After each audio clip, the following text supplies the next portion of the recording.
styrkete at det for nesten ikke god humor engang. Så Guided Paris superpressa med å dytte pilene sine i bakken og satse på at de klarer å finne de sprekkene som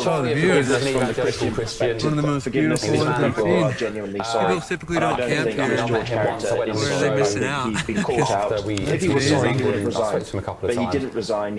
He left the post kicking and screaming. He had his supporters go and try and intimidate people during the vote. As I said, in terms of forgiveness from the Christian perspective, forgiveness is resigning or apologising, and I don't think that is George character. But he's someone who just strikes me as professional. But if he was sorry, he would have said something which he didn't resign. Behind the scenes, kicking and screaming.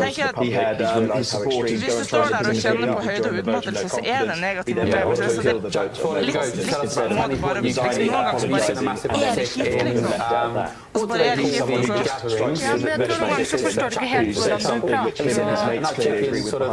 hvordan det kan oppfattes noen ganger. Når, sånn som når jeg var så langt nede. Jo, jeg vet at jeg er jævla dårlig til å bare liksom lytte og se om det høres kjipt ut. Og jeg hadde mye mer lyst til å overtale deg til å enten komme oss over knekken eller få lov å ta pulken din, enn å stå der og dvele ved kjipheten. Men det var ikke noe dvele ved for min del. Jeg hadde besvimt hvis ikke jeg hadde ventet i 2 minutter. Og etter de 2 minutter så var jeg jo helt fin. Ja, og så tenker jeg at det er jo en megasuksess for Video. Ikke sant? Og så er det litt roping og skriking da, men de tåler vel det, ikke? Jo da, men jeg liker Sifra. Og det er sånn jeg liker Sifra når jeg vil være god venn med. Jeg vil bare Sifra, for da kan jeg legge det bak meg. Ok, sweet. Takk for at du sa fra. Men da legger vi det bak oss. Alright. And in our wider society where they feel they have to speak up. And I think we're certainly trying forward and trying to Begge fikk sagt det de mente uten at de kanskje er enige. Og det er greit. Ja, jeg tror vi bare bør være med forskjellig og kommunisere på ulike måter. Det er greit. Settle the war, get it finished. Because if I'm not here, nobody's going to settle it. We beat the forecasts this year and we will beat President them Trump again. businessman. He set up billion-dollar deals with Russia buying massive swathes of post-war and it's emerged that PM signed off shutting Europe alive that she used to justify tax rises. The biggest tax burden in the UK. Altså, den beste utsikten har jo vært bak oss. Ja, det er det, men... Vil dere ha en guide som nynner konstant på Let It Go? Eller som bare kommuniserer med emerged the PM Let It Go. Without rude interruption. Det er kjekt med folk som snur. Ja, det er Anne, når vi passerte Anne, så sang hun på 17. mai-sangen, og da tenkte jeg, fy faen, har du sunget på den hele dag? Men det får vi ikke opp. Jeg synes det er mer enn sånn du kaller det 17. mai-sangen og 17. mai-flagget. Det er nasjonalsangen og norsk flagg.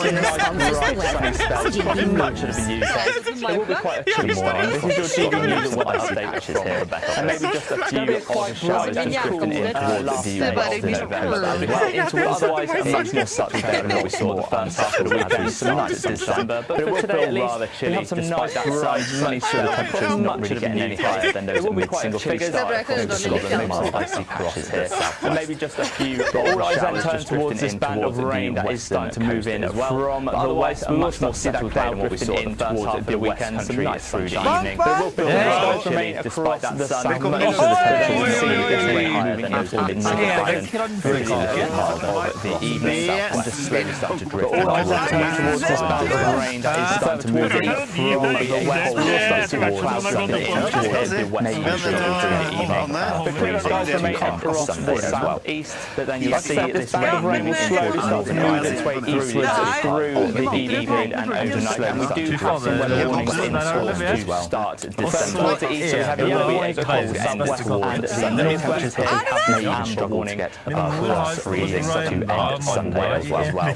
So expect some flooding that is going to start to move its way eastwards through the evening period and overnight. And we do have some weather warnings on Monday morning start December.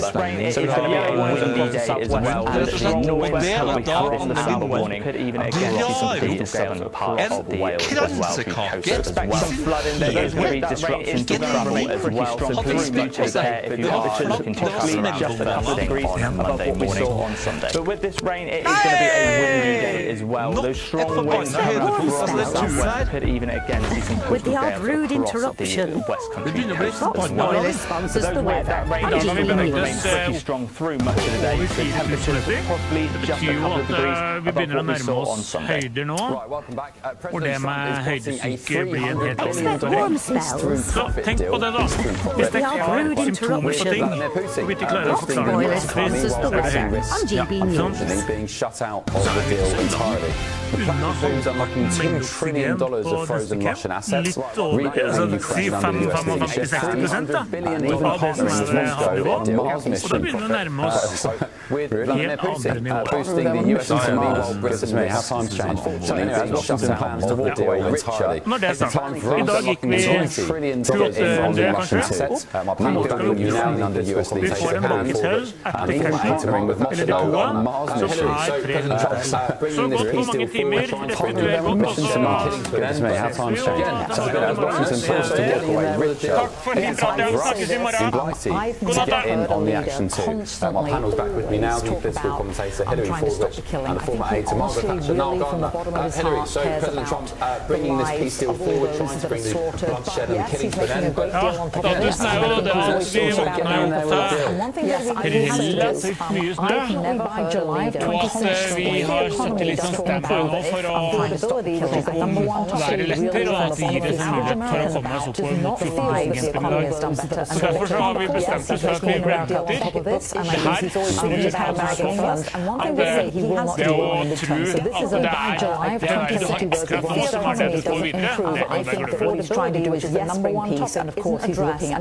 again, Gary on GB News.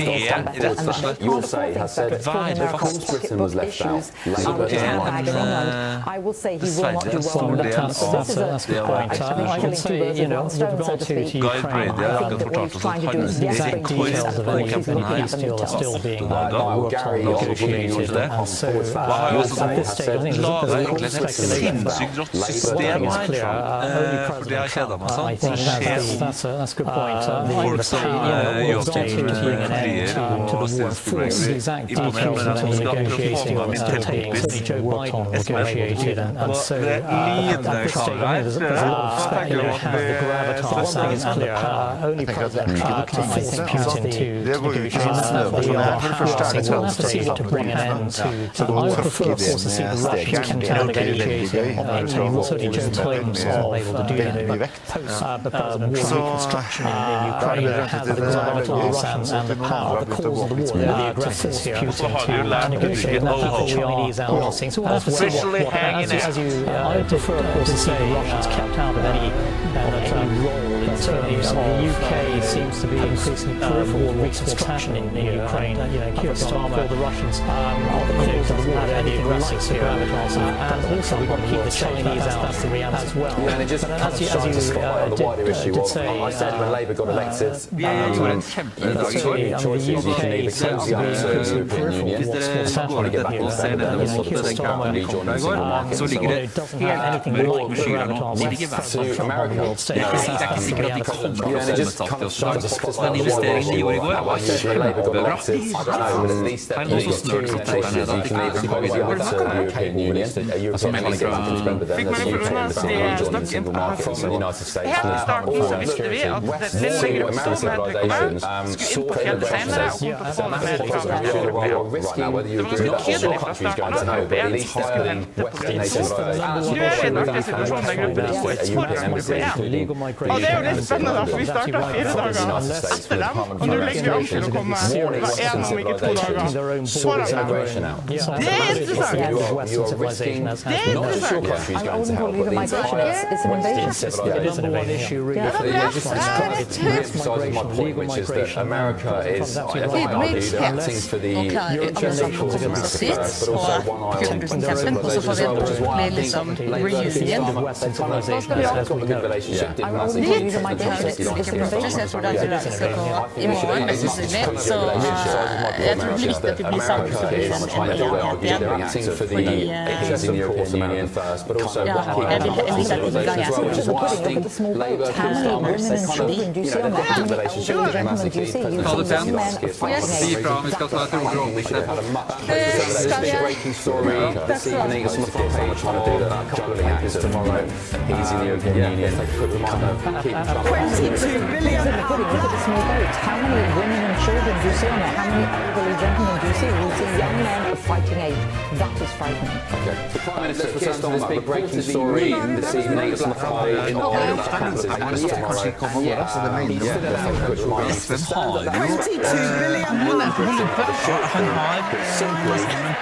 Not exist. This is the front page on the screen of the Sunday Telegraph tomorrow.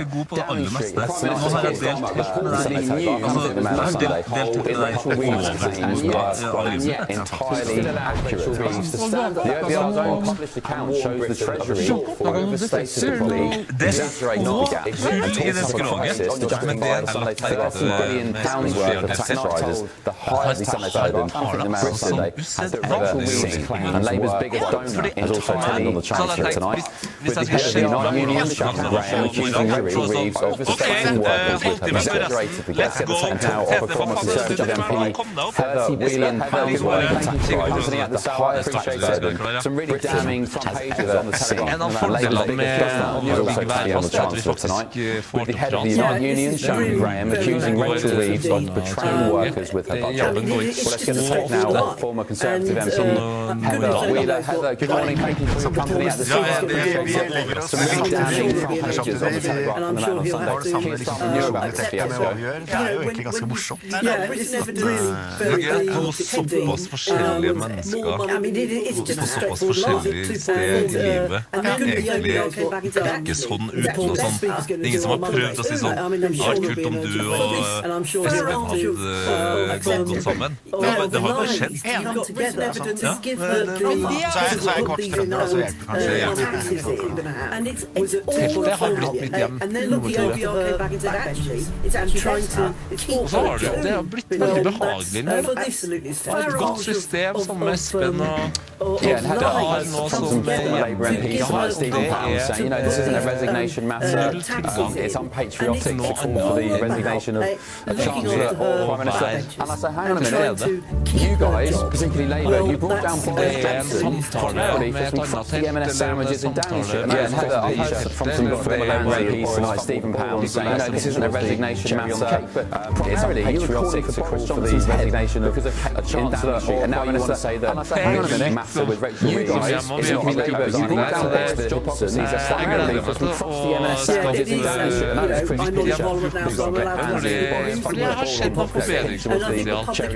En del knika kroker og tepser som vi ikke har fått brukt det som potensial, som liksom gleder meg til å få gjort om for 14 It's not a resigning matter. It's the hypocrisies are standing, Heather.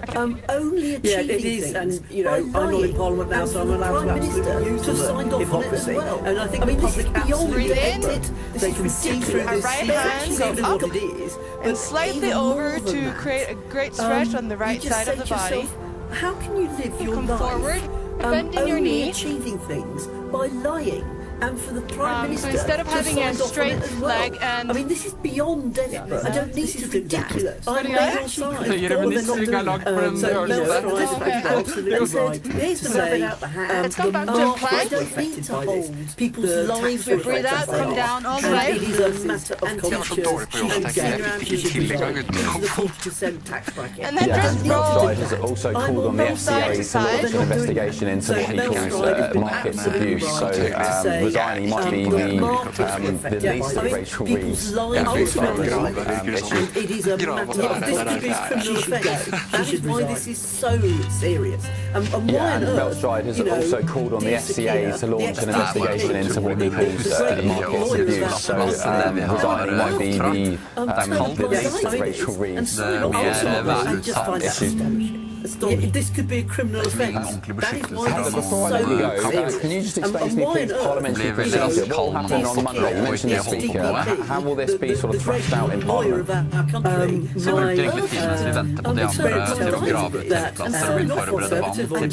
SNP or anybody can ask the Speaker that there should be before I let you go, can you just explain to me, please, parliamentary procedure? What will happen on Monday? You mentioned the Speaker. How will this be sort of thrashed out in Parliament? My Friday from the OBS tells me that the timelines when they have already told could be SNP or anybody can ask the Speaker that there should be an urgent question and calling it a black we asked for an urgent Men liker dynamikken i gruppa vår veldig godt. Så gikk de helt inn i crew og deltakere. Så jeg synes vi har kjempegod dynamikk. Og sist jeg var med på yoga, så sa jeg tusen takk for at hun gjorde yoga. Greia for at jeg tenker at hun var et skikkelig fint sosialt liv. Og hun gir og gir og gir. Thanks so much. Great to speak with you. Men vet du hva, vi kan snakke senere om skaden din, og så kan jeg finne øvelser som passer til det. Political scandals in the UK. Any scandals? Jeg elsker det! We might work on it. I mean, bare komme og gir flotte ting for gode ambisjoner. Og i det har vi det skadet on Monday. Are we just going to vi får det faen etter bruke. Altså, vi har Tøyde, og vi kommer, og vi samarbeider. This goes wrong in the UK. Og det synes jeg er kjempefint. Du skal vi lage den kostgreia nå, eller? Den lønnen. Yeah, I fear that will happen this government lies all the time whatsoever, and they have no dignity. So I don't expect we're going to see Rachel Reeves volunteering to resign. Endelig så har vi fått klarsignal for å begynne å rive campen for å gjøre oss klar til å gå. Og det er en ganske deilig følelse. Hver er det nødvendigvis flott dag heller, men det er i hvert fall mindre snø, mindre vind, litt bæresing. Det gjør at det er ting å forholde seg til oppe i fjellet i dag. Men det er jo faktisk lapper inn i går. Half the British people and demanded the resignation. The resignation from the Prime Minister. If they do resign, all they're asked to do from other means, do we need a general election? Det er artig å glede seg til det også. Beverly Pearce has said, I think the whole country should march on London to get an election. Beverly, don't let the BBC see that comment because they'll probably say that you're calling for everybody to march on London and fight like hell. You'll be jacked on Beverly's tomorrow's Beverly Pearce on Your Friday has said, I think the whole country should march on London to get an election. Beverly, don't let the BBC see that comment because they'll probably say that you're calling for everybody to march on London and fight like hell. You'll be jailed, Beverly. Right, let's delve into some of the main stories on the front of tomorrow's newspapers. Tomorrow's GB News contributor, comedian, superstar Stephen Allen is down the line. Steve, we've done Rachel Reeves and the Prime Minister to death. What else would you like to talk about?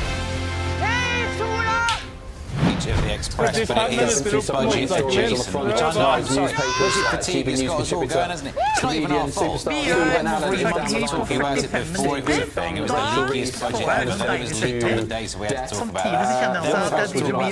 it. There's also another think tank, just the Express, but it is budget adjacent, which I know, I'm sorry, budget fatigue has got us all going, hasn't it? To bring in as much money as similar households as talking about before it was a thing. It was the leakiest budget ever, then it was leaked on the day, so we don't the exact figures or not. Even if you can question the exact figures, there's also another general direction think tank that's going to be true. It's in that we're in a situation now where 3 children something that people will believe should be a safety net there, bringing as much money as society by having the entirely vulnerable, having a welfare system there as a safety net, all very well. This is not looking like, even if you can question the exact figures, the general direction is going to be true. We're in a situation now where something that people will believe should be a safety net there, social media, and you can judge a society by how it is taking home about £2,000 system there as a safety net, all very well. But this is not looking like a safety net anymore when you have to earn £71,000 to go with people who are living off benefits. £135,000 a year. There was an unofficial social media scheme where some woman was earning, I think she was taking home about £2,000 a month from her job, but she was being topped up with universal credit, one more story. She was on the foran kommer over en bakketopp, så speeder de på, og så står jeg da med 35 kilo og bratta den bakken. Det synes jeg var litt slitsomt. Ja, gå litt saktere, men dratt litt tidvis at det er litt rar, samtidig som jeg blir dratt av Hanne, fordi vi får strekk i taulaget hele veien. Ja, som å gå taulag på første gang, altså. Det er bra jobba, folkens. Men samtidig så føler jeg liksom at turen kiker litt når vi nærmer oss Windy Quarter, som var not the Windy Quarter, der du så bare kjenner liksom at judges are praising juries. That's the other thing David Lammy is looking at, getting rid of the right to a jury. So you're saying David Lammy is somehow linked to an embarrassing story? He did a top 10 pages. David Lammy shocker. Yeah, it's ridiculous. I mean, it's also like the top 10 so that story as well. Good news or bad news? I'm not quite sure which way you look at praising juries, because that's the other thing David Lammy is looking at. Getting rid of the right to a jury. So it's been when she first moved into number 11, she's not David Lammy's done. Taking down some beatings. She doesn't want to make the top 10. That's what I good news or bad news? I'm not sure which way you're going. Which communist it was. Let me tell you, I'm sure you're all excited. Did you see Rachel Reeves when she first moved into number 11? She installed a portrait of a massive comic of leading members of the Communist Party of Britain. That's what I call it. Communist it was. Let me tell you, I'm sure you're all experts in these business. She replaced the portrait. No, oh my goodness me. This is it. She replaced the portrait of your old boss, Margaret Thatcher, with a picture of one of the founding members of the Communist Party of Britain. Generated for the player salary. Maggie replaced it with a Communist Party. For that alone, removing that, well, that explains the budget, eh? Lammy is som prøver å hive av klær, liksom, samtidig som prøver å ta på deg bare for deg. And you have David Lammy is in place of moving and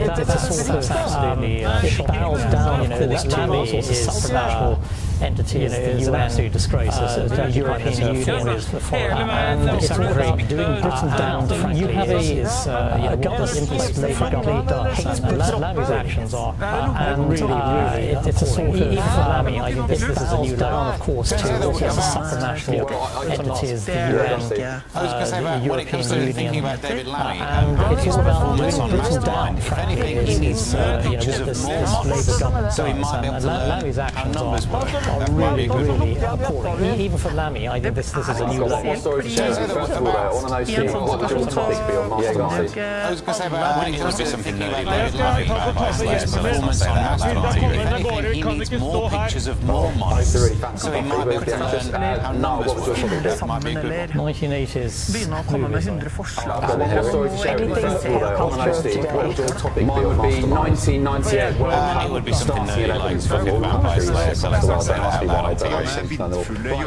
One more story, Steve, from the UK, who has accused the BBC of tormenting its councillors since the local elections in May. This is a story in the Telegraph. Mine would be 1998, where 95% of the 11s from all countries resigned. Don't ask me why, but I just think or expelled from the party. So 95% Reform UK has accused the BBC of targeting its councillors with just 15% of Labour and Tory councillors in the Telegraph lost their party whips since May the 1st. Does that surprise you, Steve? Reported on 95%. It doesn't. On this one, I do have a bit of pushback, a bit of balance for it, because the one thing that's happened is that Reform gets the headlines. It's interesting, and quite often people complain about how often even politicians talk about Reform a lot. A period when the thing was Daily Mail. Every single. It doesn't. On this one, I do have a bit of pushback. Reform are thinking about a story, regardless of whether the story is negative. And that's one thing Reform is incredibly well gets the headlines. It's interesting. They understand how quite often people. So if you are that newsworthy, even politicians who are going to get reported about more, they have to do a period when so on this one, Daily Mail. every single detail on the page was always about what Reform were thinking about a story, regardless of whether the story was linked to them. And that's one thing Reformers do particularly well. So if you are that news you are going to get reported about more if you have to have those results. So on this one, I think there's a greater detail there. Our time, frankly, in the UK.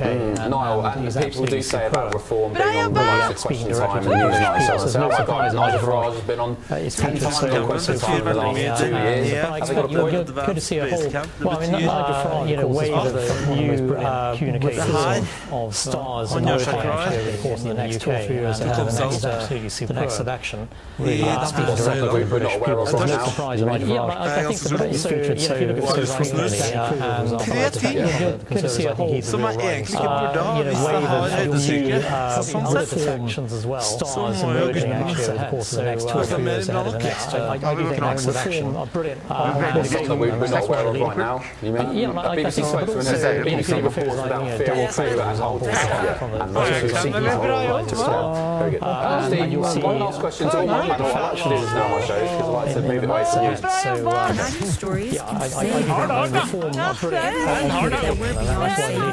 But we're not. A BBC spokesman has said the BBC reports without fear or favour and power, and those who seek power. Når gruppe 1 kommer opp til Fjordkraften-campen, så er det med en gang bare stikker i gruppa som kommer opp til meg og sier du må ta en sport ved siden. Han har spyttet rosa. Så er jeg på i dag. Slea henger med hodet og ser ikke spesielt sprek ut. Og frykten min og tanken min går umiddelbart til kan dette være starter lungeødem. Og lungeødem, det er jo en av de virkelig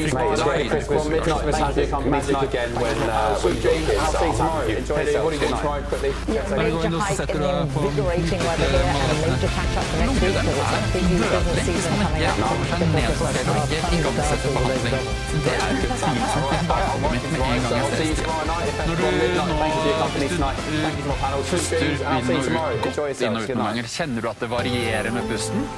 Det er mer smertende pusten. Hvis du ikke puster, du tar som et lite pustestopp, holder pusten i sekunder.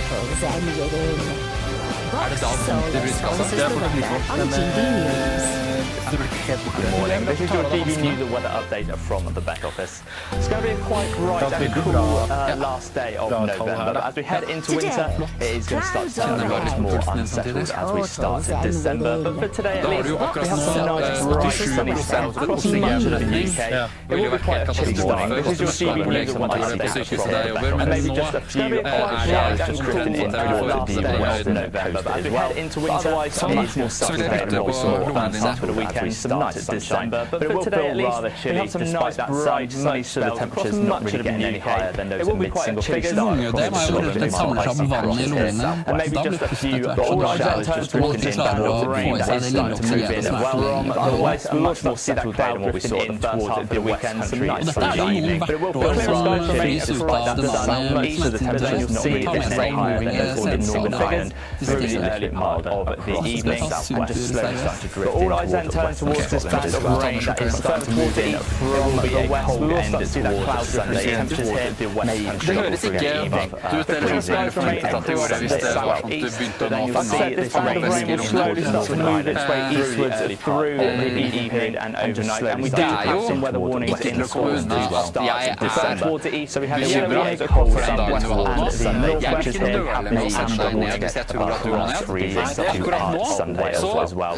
So expect some flooding that is slowly start to move its way eastwards through the evening period and we do have some weather warnings in Monday morning start December. So it's going to be a windy day as well. Noise coming from the south warning, even again see some coastal southern part of Wales as well.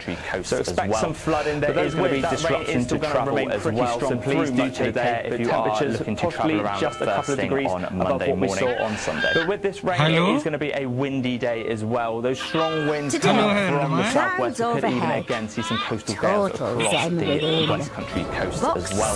But the wind is still going to remain pretty strong through much of the day. The temperatures possibly just a couple of degrees above what we saw on Sunday. I'm Andrew Pierce. This is GB News, the People's Channel, Britain's news channel. Clouds overhead. Ja, jeg har fått noe sånn pleveri. Westminster's full of talk. Solar sponsors the weather on GB News. No, that's it. This is where it matters. Real people and real lives. That's what politics is all about. Straight answers. A nation that no longer knows what it is or where it's going. Good to hear your voice too. What time is it for you? Every Friday at 7 p.m. Can you hear me? How do we the People's Channel? How do we bring it back? Friday night with Matt Goodwin at 8 p.m. Only on GB News. At GB News, we'd love to hear from you, our loyal community. So drop us a line at gbnews.com/. Access the stories that matter to you. And also to the GB News live on air with you. gbnews.com/. And as long as you have an GB News, tune in to GB News. Anywhere on the planet or beyond. The GB Newsroom, we bring you the news as it happens. With our team of dedicated journalists across the UK, we're ready to keep you up to date with what's happening every half an hour, every single day. Hvordan har natta gått? Every Monday to Thursday. Og pusten når du har gått rundt i nærmere. Det er ikke som alle andre. Det er ikke mye snakket til her. Men det er litt stille også. Det er en liten undersøkelse mens vi snakker. There's a bit of a crash landing there for your channel. Should we be worried about it? Du legger deg litt lavere i oksygenmetning enn du gjorde i går. Det har gått ned. Det har gått litt ned. Hva var det nå da? 82. Det er lavt. Og du er lavere enn det du var i går, når vi måtte 87. Det er litt variasjon i den metningen du var i går. Men det er for meg tydelig nok enda til at vi ser en sånn helt trend. Nå handler det først og fremst om å se om du kan bli værende på denne høyden.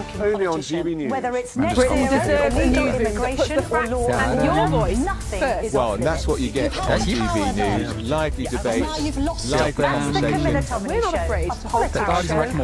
and each other. So join me, Andrew Pierce. Sundays at 9:30 only on GB News, the People's Channel, Britain's news channel. Join me, Nana Akwe, for an informative, interactive news program. Jeg tror at det vi må tenke på nå, det er at nå har vi kommet opp til 4,500 meter på en fantastisk skillitt her oppe.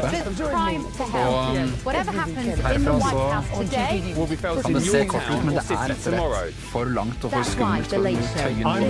Så skal vi gjøre alt for at du kan bli værende her, at det ikke er sånn at vi må dra lenger ned. Hvis man kan bli værende her og klare å vende seg til høyden her, det vil være kjempebra. Ladies and gentlemen, boys and girls, it's Saturday night, and this is the Saturday Five in Extra 4. It's the UK's biggest Saturday night TV show. I'm Will Kingston, along with Dr. Renee Hunterkamp. Ladies and gentlemen, boys and girls, it's Saturday night, and this is the Saturday show as we finish the festive season. It's the UK's biggest Saturday night TV show. I'm Will Kingston, along with Dr. Renee Hunterkamp.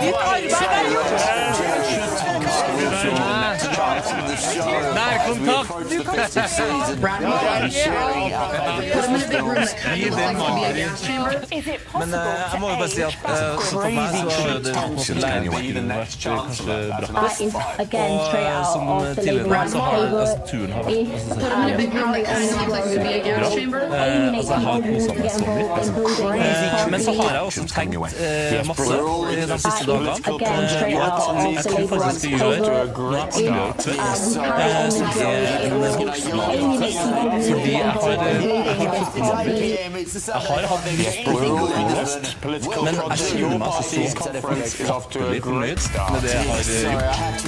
gjort. Så jeg bare kjenner at det er så sykt med digger å stoppe her. Jo, jeg mener det. Og ha den turen og alt det. Fordi det har vært så sykt med nytt, sykt med greier. Jeg bare kjenner at det er egentlig den beste måten å ha stopp turen på, da. For da har jeg liksom med det her, sammen med dere. Hyret å bli så rørt, kan jeg si det. Dette dverset i tekst, liksom. Vi har jo sett det og vi har diskutert hele fjellet også. Og du jo, altså... This is your brain when you're struggling to focus. And this is your brain when you're in the zone. Getting in the zone, staying there. That feels more like luck than something you can control. So that's why we made Brain FM. It's like a do not disturb setting for your mind. It gets you focused in just 5 minutes, using science and sound.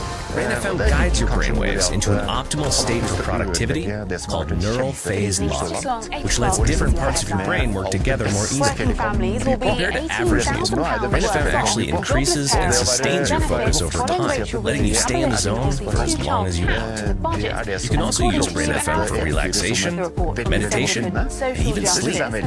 But don't take our word for it. Join millions of others and try it yourself for free. And see what you get done with Brain FM. £1,000 by next year.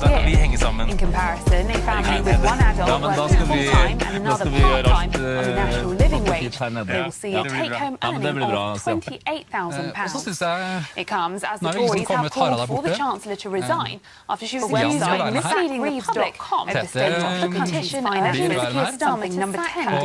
Coming from the party, Conservative leader website snowflake.com was on the petition urging Keir Starmer to sack elsewhere. Your party and the leader said Miss Reid said it had to go because honestly now suggesting she's being pushed out. Elsewhere, your party has denied the day-one claims that it's okay to expulsion of some members suggest left-wing being pushed out. Miss Sultana met with party members outside the boycott day-one of the meeting. She said she will not be entering the main conference centre in protest at a quote. Miss Sultana met with party members outside the AC. In other news, Ukrainian delegates she will not be entering the main continue negotiations on proposals to end its war with Russia. Reports suggest the Ukrainian delegates are heading to the US to continue negotiations on proposals to end its war between the two countries. Reports suggest Donald Trump could recognise Ukrainian territories as Russian in his bid to broker peace. The Home Secretary has banned asylum seekers from are expected to hold discussions in Moscow next week. Shabana Mahmood says billions of taxpayers' money is being wasted on asylum seekers from using the BBC investigating medical appointments. Asylum seekers. Shabana Mahmood says billions of taxpayers' money is being wasted on these trips, costing the government. The BBC investigation found some asylum new rules which come into force in February hundreds of miles to see a GP. Only the government hundreds of evidence-based cases. New rules which come into force in February will restrict illness to use. Those journeys would also need to be approved for cases such as a physical disability. Now, the man arrested in connection with the terrorist attack. Those journeys would also need to be a congregation synagogue. Be held for a further 7 days. Now, the man arrested in connection with the terrorist attack at the Eastern Park he can now be held for Thursday the 4th. Be held for a further 7 days. The man was arrested at Manchester Airport on Thursday the 27th of November, meaning he can now be held on commission, preparation, and instigation. The man was arrested at Manchester Airport on Thursday the 27th of November. Tom Stoppard, who won an Oscar, preparation, and instigation for Shakespeare in Love, has died at the age of 44. And playwright Sir Tom Stoppard, who won an Oscar and a Golden Globe, passed away peacefully for Shakespeare in Love, has died at the age of 44. The Czech-born British screenwriter passed away peacefully at his daughter's home, surrounded by his... Those are the latest TV News headlines. I'll have more for you in an hour. Welcome back to the 75 extra time for us to let more importantly to interact with the most. Welcome back to the 75 extra time for us to let more importantly to interact with the most important people in this show, and that is you, our audience, in Ask Intriguing. It's from Claire. Before we actually get to a question from this is a difficult question that she asked, so just have one pop up in the corner of my eye. If you could sack just Intriguing, it's from Claire. Po švédská pošova Felicia aj po románe pošova Japonka Palamurina. If you could sack just one Myslím, že šuta Bershengi. Mara Kačilam Katan do Švédo, Stockholm. Mežana bych se mu pajem za nich istoval. Maria Bežana. Katara me Roma Vast aj Solanka Studio Familia. A decadu serial de graf con la decadu. Nu știu.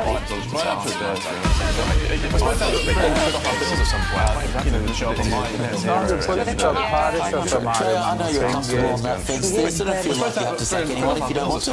Yeah, exactly. I guess I'm also going for Starmer because I know you're comfortable on that fence there. It doesn't feel like you have to sack anyone if you don't want to.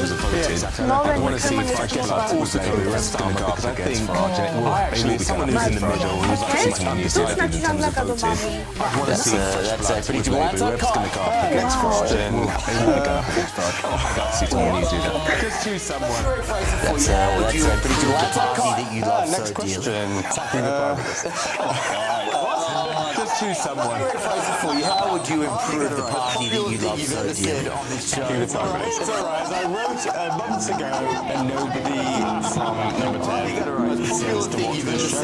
It's alright. I wrote months ago and seems to be from number 10 seems to watch this show. They're completely ignorant in that accordance unit, it seems to me, and it advocates to this country is absolutely disastrous. But for what it's worth, second half of Harvey goes here at Miliband. Should David Dormy take country for absolutely disastrous?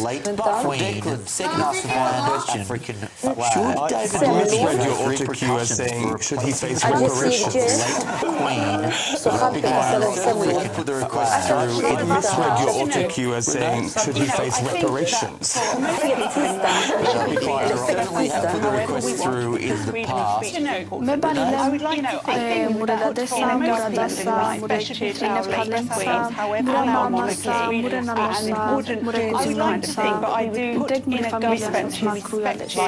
Kashukares ma. And our monarchy, and wouldn't do this kind of thing, but I do respect his I mean, he shouldn't have reparations at all, but I think he should have left the picture of the Queen of at least decorators off personally. It shows us what they are. He should have, I agree with this. Not surprisingly, I think he should have left the picture of the Queen of at least personally. It shows us what they are. Yeah, no, I agree with this. Not surprisingly. Surely you have a different view. You would go out on a limb here. The most disgusting. I think he should be sacked for that. I would say it is one of the most disgusting morally authority. I can recall the century. Disgraceful. She was the century politician and symbolism. I think it is absolutely disgraceful that he would do that under the name of identity politics and symbolism. I think it says, when should Tom Skinner, this morally bankrupt government? No.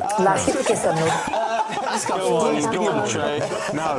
When should Tom Skinner? The answer to this question. Go on, we should, Trey. I have been prompted by producer that there may be more to this. We should I've been prompted by producer that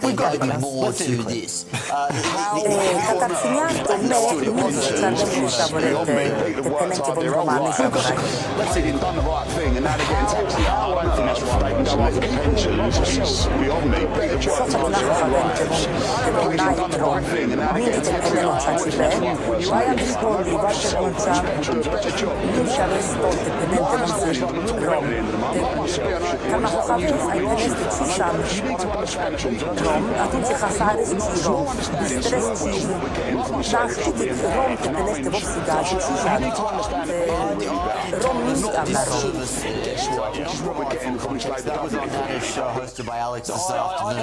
Messi termișiori zurale stolcim che siamo Aja la Facebook stolta che siamo ave caravente che voglio the Labour backbench of the 2024 intake, and that's not to say that all of them are bad, but I think there is a good thing charity more business people in the 2024 intake, and That's not to say that all of them is Tom Skinner the representative chancellor. Still, I think we need more. Someone's on the same show as him. So if I could show someone from the principal, Lord Sugar himself, is Tom Skinner the representative chancellor in business, knows the stuff a lot more. But Tom, if I could show someone from the principal, Lord Sugar himself, I think he's someone that's been longer in business, knows the stuff a lot more. But Tom, I mean, I think he's had a bad rap, to be honest with you. Well, Chancellor, I do think Kyle makes a lot of sense in what he's saying.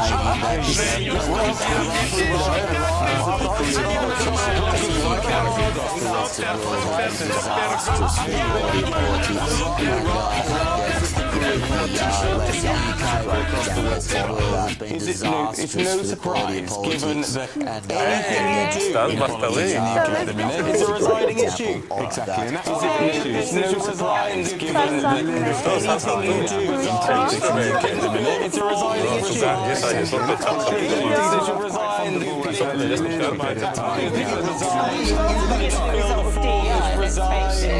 It's true, the lefties were quite fond of all that cancer culture, to be fair. But I think people are not the result of DEI. This is not a genius that we have, and I think in government we do want our power to stand up.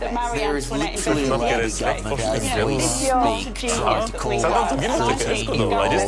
silly comments that may or may not literally a Labour government has 4 years ago. Try to go full way to explaining what you rolled on silly comments that may or may not have said 50 years ago. Well, between making gas chambers and not debating. 13 years. There's a little bit of a gulf.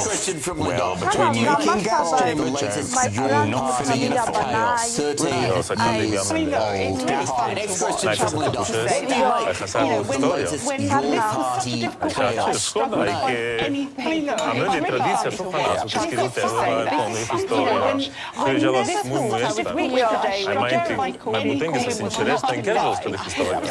I just love the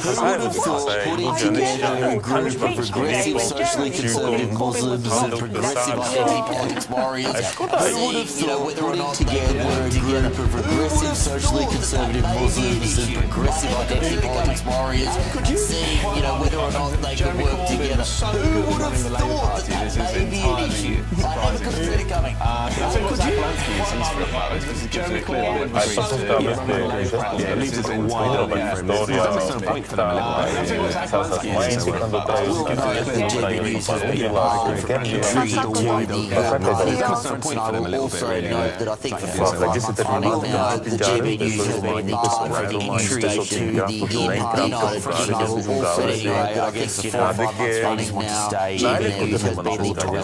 Next question from Julia.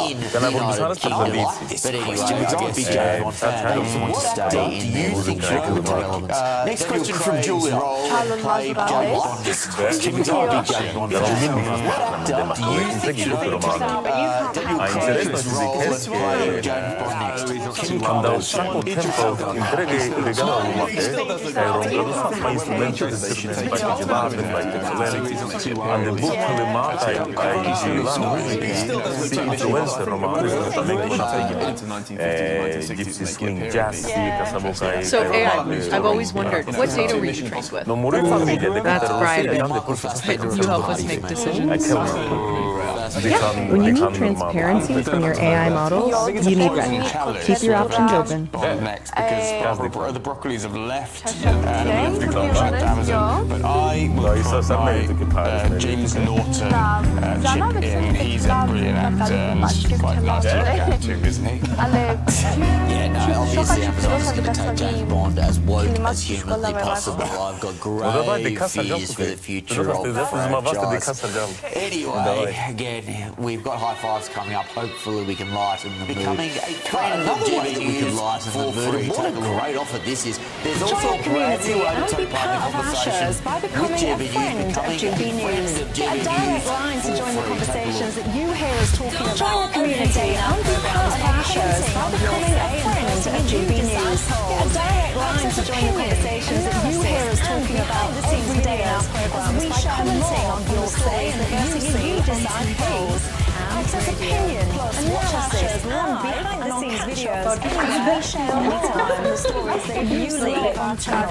Become a friend of GB News. Plus, watch our shows live on our going to gbnews.com if you log our channel, become a friend of GBnews for free by scanning the QR code or going to gbnews.com. Don't just watch our programs. Come and be a part of the community, and that's another great way to be a part of the GB News community. After the break,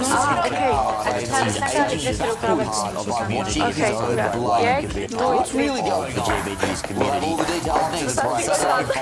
The People's Show on the People's Channel, watching his own blood. Romano Clinton hade sitt pictures We'll have all the details next on Saturday 5, the People's Show on the People's Channel. You want to know what's really going on in the corridors of power? Labour don't know what to do with you half the time, and that makes them quite lethal in the chamber. Get behind the headlines. You want to know what's really podcast? Join me, Twitter host, as I sit down with the great and the good of British politics, or whatever it takes. These are the stories shaping our nation. Chopper's Crystal Podcast, available now on all platforms. Listen in and stay ahead. Matt Goodwin at 8 p.m. only on GB News. At GB News, we love to hear from you, our loyal community. So drop us a line at gbnews.com access the stories that matter to you. Take the GB News family with you on any device. And as long as you have an internet connection, tune in to GB News anywhere on the planet or beyond. Mornings don't have to be tiresome, especially if you have the right company. Wake up to news as it happens, opinion and debate, and of course, a little bit of entertainment too. Because when the kettle's on, That's breakfast on GB News. Că n-am Michelo Sayana Jasatul Chachadem Games at Voldama Game I Brand with Familia Dar mai but and Amura Familia we'll spread the news, you spread the word. State of the nation. Every Monday to Thursday. New show on GB News. You can say whatever you want. Are you a human trafficker? Boundary. And you know, when are we going to stop talking about smashing the gangs like that? There's a bit of a crash landing there for your chances of Ale tu să jamais spomnit familia care se face data skilli. Kad nafti ċaġi ċiġana but. Għallu ġana t-ċina Hi, I'm Michelle Dewberry, and my show is your opportunity to cut through all the noise and dive in head first. Politically, ideas are but here's the Military Show. We are avoiding my point. Nothing's held back. Media is too scared to ask questions. Do not shy away from talking politician. Whether it's net zero, illegal immigration, or join me on Dukes and Kerr weeknights at 6 p.m. Only on GB News. That's the Camilla Tominey Show. A politics show that's fearless. No, let me finish my question if you don't mind. It's my show. Sundays at 9:30. Only on GB News, the People's Channel. Kamela t-ċakadel, vaj p-bniċipira, vaj p-għal-iskola ġal, vaj minn dik bari sukkerel, la t-draġu t-ġan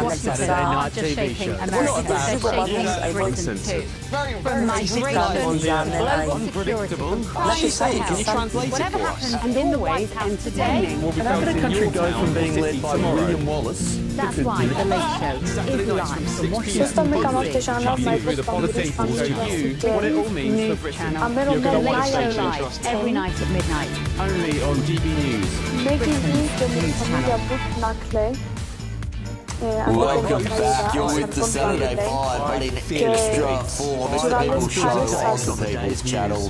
Please get in touch with us once again, devinnews.com/. Your say. Welcome back. You're with the Saturday 5, but in extra form, it's the People's Show on the People's Channel. I literally did not think it would be possible to beat a /. Your say. Again, we're still going to be it's your chance to win our greatest prize. Now, ladies and gentlemen, I literally did not think it would be an incredible 84,000 voter. I can barely speak up for just a duck with the latest great British giveaway. Your chance to win that Brady. It's like having a cash prize today. An incredible £85,000 for the whole 2026. So it really could be your biggest cash winner. It could be all yours of the year. How amazing would that be? It's the greatest cash prize of a Great British giveaway so far. A simply stunning £85,000 in tax-free cash to spend on anything you like, making 2026 your greatest year to date. It's the greatest cash prize of a Great British giveaway Stellessa så var hon en man Kosi charge value amate grafara grama yanne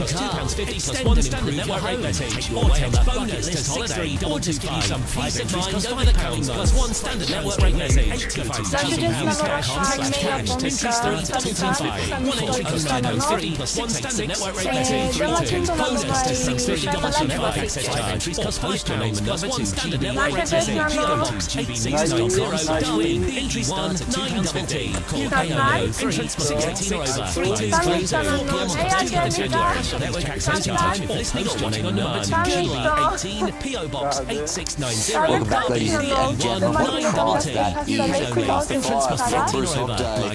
People agree that healthy food vouchers should be given out to families with more than 2 children instead of cash. This might help with the welcome back, ladies and gentlemen. What a prize that is currently from Bruce Holiday. Children. We all agree that healthy food vouchers should be given out to families with more than 2 children instead of cash. This might help with the the obesity problems which currently are afflicting children. Yeah, well, I certainly think we need to do something money's got to be spent on way more than just foods, unfortunately, probably. But it's not your money, it's the taxpayers' money. I know, but if we're going to give it to them, we have to give them the flexibility that goes with that. No, I don't think you do whatsoever. As a parent, you should be giving money to spend on way more than just foods, unfortunately, probably no. But it's not your money, it's the taxpayers' money. I know, but if we're going to give it to them, we have to give them the flexibility that goes with that. No, I don't think you do whatsoever. In fact, I don't think you should be giving them money at Rolling Stone Music House is theft. Anyway,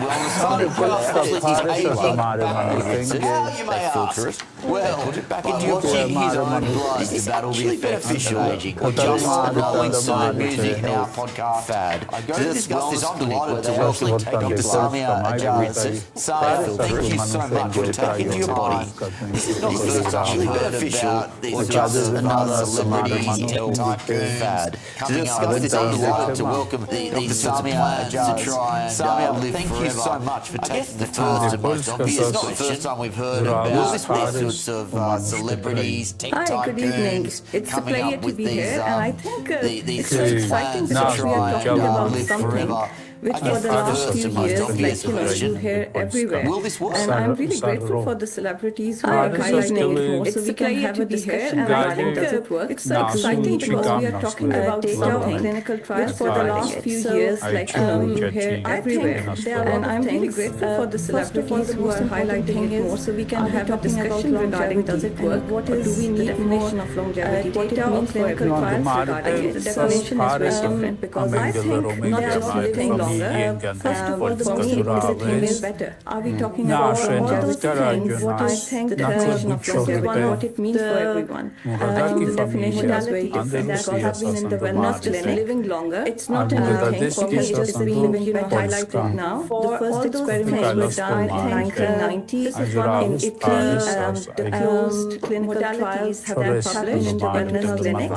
It's not a new thing. I would say it's still highlighted now. The first experiments were done in 1990 longitudinal in Italy, and the long-term effect clinical modalities have been published in 2005. Having said this, but there still are a few papers which have come recently. So we are talking about we don't have longitudinal studies in layman language trying to say that it's taking out the blood, washing out and putting it again. Having said this, we are talking about extra papers which have come recently. So we are talking about ozone therapy, which is also known as in layman language trying to say that there was a study taking out the blood, washing out and putting it again. Clinical trials. We are talking about 2025 and 87% of ozone therapy, which is also known as healing part. And there was a study published which took into account 12 clinical trials from 2020 to 2025. More data for 87% of patients. But I think it's very interesting that we are talking about studies that it is interesting, of course, I'm sure we can't discount the placebo effect. there, need more data. but I call me a definitely tad think we skeptical. need more I data know for several, all you know, ultra-fit modalities. marathon runners that I have think killed it's very over with a heart interesting attack that at the we age are of talking about 50, these and things. yet Keith Richards is still trucking along. How much of this longevity conversation really just comes down to, you know, ultra-fit marathon runners that have killed over with a heart attack at the age of 50, and yet Keith Richards is still trucking along. Is it preventive? How much of this longevity conversation really just comes down as to a healthcare providing services, we longevity, I think it has to be strategy. Is it preventive? Preventive. So we are used as clinicians and as lifestyle medicine, which is providing the healthy things. I think most of the people are aware about it. Providing health. Why then you were just talking about the childhood obesity? I think it's preventive. You have to take into obesity, lifestyle medicine, which includes all the healthy things. I think most of the people are aware about it. So why then you were just talking about the childhood obesity? So anything which I think